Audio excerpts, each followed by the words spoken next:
کفار کا شر اتنا تھا کہ مسلمان ان کے شر سے بچ کر ہجرت کر رہے تھے کہ انہیں پتہ نہ چل جائے، ان کے شر سے بچ کر ہجرت کر رہے تھے، پتہ نہ چل جائے کہ شر پہنچائیں گے۔ اور جب سیدنا عمر رضی اللہ عنہ کو ہجرت کرنی پڑی، ہجرت کا وقت آیا تو کیا کیا؟ پہلے جا کر طواف کیا، پھر یہ جہاں یہ بیٹھے ہوئے تھے نا شریر، جا کر ان کو چیلنج کیا، جا رہا ہوں جس سے اپنی بیوی کو بیوہ کرنے آ جائے میرے آگے۔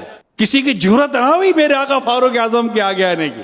کیا جذبہ تھا، ہمت، طاقت، حوصلہ، جذبہ، سوچ، تدبر، حکمت، دانائی، یہ میرے آقا فاروق اعظم کے حصے تھے۔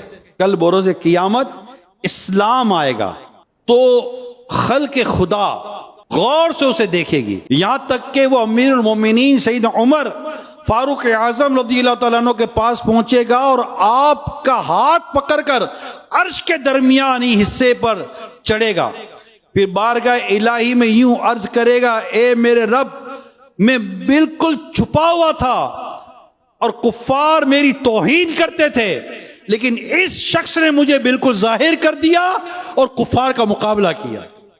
یہ سن کر رب کریم کی بارگاہ سے فرشتے حاضر ہوں گے اور امیر المومنین سید عمر فاروق اعظم کا ہاتھ پکڑ کر انہیں جنت میں داخل کر دیں گے، حالانکہ اس وقت لوگ اپنے حساب کتاب میں مشغول ہوں گے۔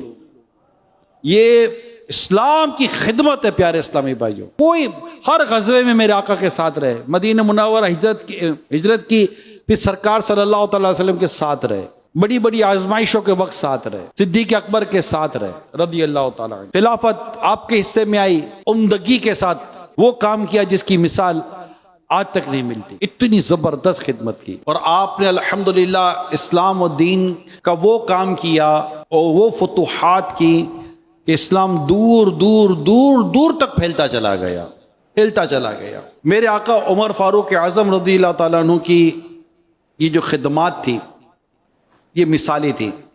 آپ نے اپنے دور خلافت میں کوئی نسلی، کوئی قبائلی، کوئی اس طرح کے جو فتنے ہوتے ہیں نا، لڑائیاں ہوتی ہیں، جھگڑے ہوتے ہیں، انہیں کبھی کھڑا ہی نہیں ہونے دیا، کیونکہ آپ کا انداز عدل و انصاف والا تھا۔ آپ نے انصاف کی اور عدل کا وہ معاملہ رکھا تھا کہ اس طرح کے کوئی ایشوز آپ کے دور خلافت میں کھڑے ہوتے ہی نہیں تھے۔ آپ نے اپنے دور خلافت میں بہت سارے اہم کام کیے، چھاؤنیاں قائم کی، محکمہ مالیات کے ذریعے وظیفے مقرر کیے۔ ہر سپاہی کو یہ یقین تھا کہ اگر وہ اپنا کاروبار چھوڑ کر سرحدوں کی حفاظت کے لیے اگر اپنے آپ کو وقف مصروف کر دے تو پیچھے اس کے گھر میں کوئی معاشی مسئلہ نہیں آئے گا۔ اتنا زبردست آپ نے نظام بنا کر دیا تھا اپنے دور خلافت میں۔ اللہ تبارک و تعالی سیدنا عمر فاروق اعظم رضی اللہ تعالی عنہ پر کروڑوں رحمتیں نازل فرمائے۔